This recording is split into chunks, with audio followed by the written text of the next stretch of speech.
उच्चारण ताल के आधार पर स्वर तीन प्रकार के होते हैं। पहला ह्रस्व स्वर,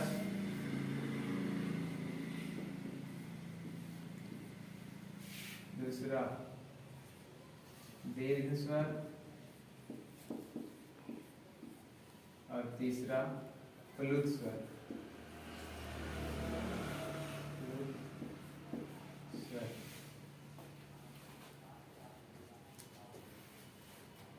पहला लिखेगा ह्रस्व स्वर। जिन स्वरों के उच्चारण में बहुत कम समय लगता है उसे ह्रस्व स्वर कहते हैं।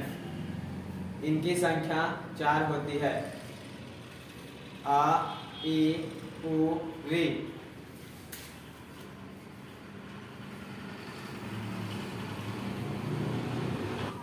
जिन स्वरों के उच्चारण में लघु स्वर से दुगने समय लगते हैं उन्हें दीर्घ स्वर कहते हैं। जिन स्वरों के उच्चारण में लघु स्वर से दुगने समय लगते हैं उन्हें दीर्घ स्वर कहते हैं।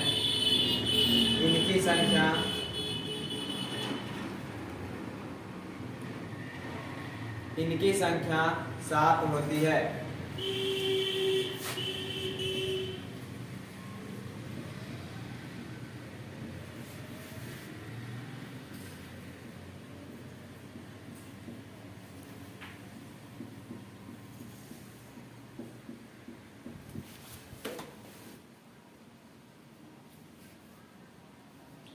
तीसरा प्लुत स्वर।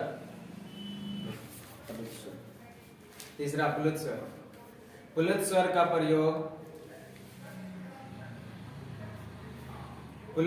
प्रयोग किसी दूर खड़े व्यक्ति को पुकारने के लिए किया जाता है। प्लुत स्वर का प्रयोग किसी दूर खड़े व्यक्ति को पुकारने में किया जाता है।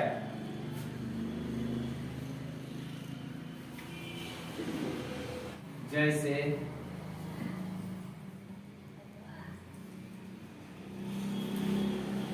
राधा,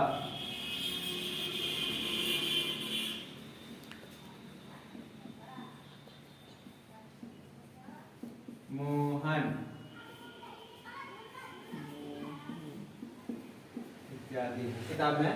जैसे ये जब भी रहेगा प्लुत स्वर, जब भी रहेगा ये दीर्घ स्वर के बाद ही रहेगा। कहने मतलब किसी दूर खड़े व्यक्ति को, जैसे कोई दूर व्यक्ति मतलब स्थित है, हम उनको हटा रहे हैं, तो जैसे राधा, तो राधा कहेंगे तो क्या मतलब हुआ कि नजदीक में है। अब जैसे दूर हटाएंगे तो क्या कहेंगे, राधा, यानी यही जो खिंचाव हो रहा है यही है प्लुत स्वर। और यहाँ पे जैसे मोहन, तो दूर रहेगा तो क्या होगा, जब भी रहेगा तो दीर्घ रहेगा, दुगना आवाज निकलता है, दीर्घ स्वर के बाद ही रहेगा ये प्लुत चिन्ह। ठीक, अगला लिखो ओष्ठ की स्थिति के आधार पे।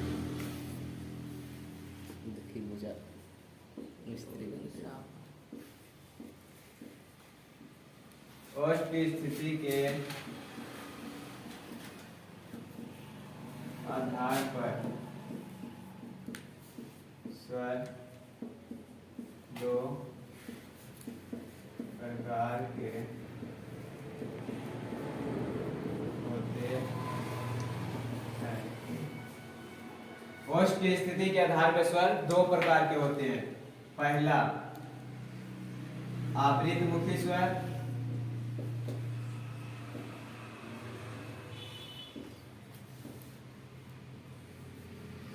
और दूसरा विरितमुखी स्वर।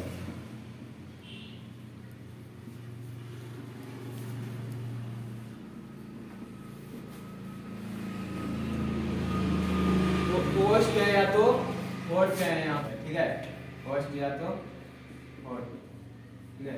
तो होठ की स्थिति के आधार पे स्वर जो है 2 प्रकार के होते हैं, आवृतमुखी स्वर और विरितमुखी स्वर।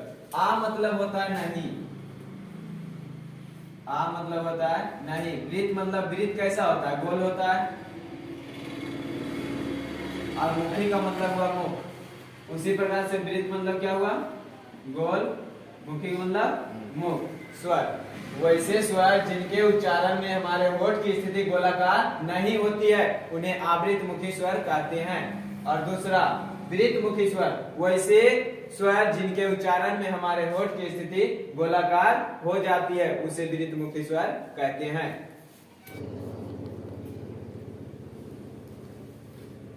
जैसे 11 स्वर है हमारे पास, तो 11 स्वर है, तो 11 स्वर मेरे पास है, तो यहाँ पे क्या बोले कि जिन स्वरों के उच्चारण में हमारे होठ की स्थिति गोलाकार नहीं होती है, तो 11 स्वर में उच्चारण करो।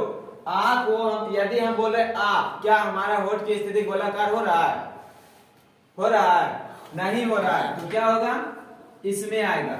जैसे बोले आ, तो क्या इसमें गोल हो रहा है? नहीं हो रहा है। जैसे बोले ई, इसमें गोल हो रहा है? नहीं हो रहा है। बोले ई, इसमें भी गोल नहीं हो रहा है।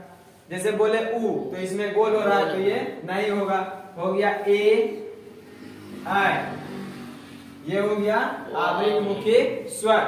तो इसका उच्चारण करके देख सकते हैं। जैसे कि हम बोले आ ई ए आई, इसमें उच्चारण करने पर हमारे होठ की स्थिति जो है गोलाकार नहीं होता है।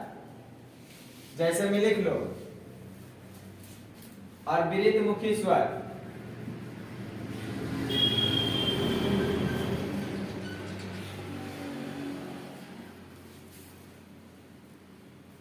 दूसरा लिखेगा वृत्तमुखी स्वर जिन स्वरों के उच्चारण में हमारे होठ की स्थिति गोलाकार होती है उन्हें वृत्तमुखी स्वर कहते हैं। जैसे में क्या हो जाएगा? उ, ओ और औ। वृत्तमुखी में आएगा री, इसमें री बोलने में क्या होठ की स्थिति गोलाकार होता है? नहीं होता है, तो इसमें आएगा। सीधा इसमें 11 स्वर में पहचान लेना कि कौन से स्वर को होठ का जो स्थिति गोलाकार होता है या तो नहीं। यदि नहीं होता है तो आवृत्तमुखी स्वर में, और यदि गोल हो रहा है तो वृत्तमुखी स्वर में। जैसे कि हम उच्चारण करके देख लेते हैं आ ई ए री, नहीं हो रहा है, तो इसमें हम चाहते हैं वृत्तमुखी स्वर में उ ओ औ, सब में हो रहा है गोलाकार, हो रहा है, तो किसमें जाएगा? वृत्तमुखी स्वर में। ये लिख लो, का उच्चारण स्थान लिखना है। लिखो स्वरों का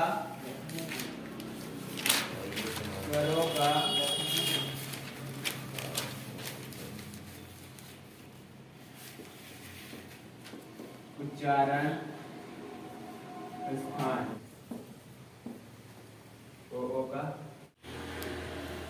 ओ का उच्चारण स्थान क्या है? कंठ और ओष्ठ। देखो ए का उच्चारण स्थान याद रखने का है कि आ प्लस ई से बना है, तो आ का उच्चारण स्थान क्या है? कंठ है, और ई का उच्चारण स्थान क्या है? तालु है। तो आ और ई से मिलके बना ए, तो क्या हो गया? कंठ और तालु। उसी प्रकार से आ प्लस उ से क्या बना है? ओ बना है। तो आ का उच्चारण स्थान कंठ है और उ का उच्चारण स्थान ओष्ठ है, तो कंठ और ओष्ठ हो गया इसका उच्चारण स्थान। कंठ तालु हो गया। कुछ पॉइंट लिखो आगे, लिखो स्टार्ट देखें। जब किसी भी शब्द में दो स्वर लगातार आए तो पहला स्वर मात्रक रूप में तथा दूसरा स्वर वास्तविक रूप में होगा। जैसे शुरुआत, जैसे क्या होगा? शुरुआत। देखो यहाँ पे जो है इस शब्द में दो स्वर लगातार आया है। यहाँ पे देखो रा के बाद क्या आया है? रा और हर्षऊ है। उसके बाद देखो क्या है? आकर आ है, हर्षऊ है, उसके बाद आकर आ है। तो यहाँ पे जो है दो स्वर लगातार आया, तो पहला स्वर क्या बोले? मात्रिक रूप में। तो यहाँ पे देखो मात्रक रूप में इसमें रा को सहारा देने आया है। शुरुआत क्या बोले कि जब किसी भी शब्द में दो स्वर लगातार आए तो पहला स्वर मात्रिक रूप में तथा दूसरा स्वर वास्तविक रूप में। तो यहाँ पे जो दो स्वर आए, ये व्यंजन है, ये स्वर है, फिर ये स्वर है, फिर यहाँ व्यंजन है। तो यहाँ पे जो है लगातार देखो यहाँ पे दो स्वर आ गया लगातार, तो पहला स्वर ये हर्षऊ जो है ये रा को देखो सहारा दे रहा है, हर्षऊ जो है इसको सहारा दे रहा है तो मात्रिक रूप में आया है, और दूसरा स्वर जो है ये ऐसे ही आ गया डायरेक्ट, मतलब वास्तविक रूप में आया, यही बता रहे थे। जैसे कि हो गया गुंजाइश,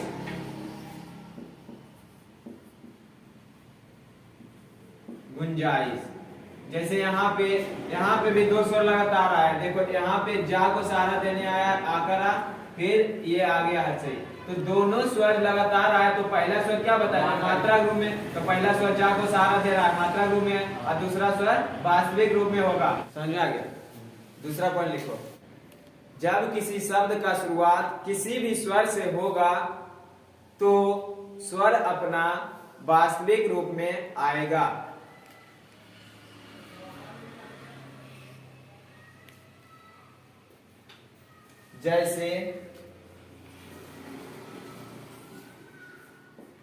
जैसे आम,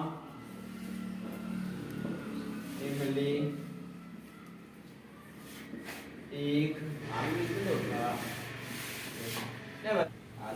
देखो लिखा गया।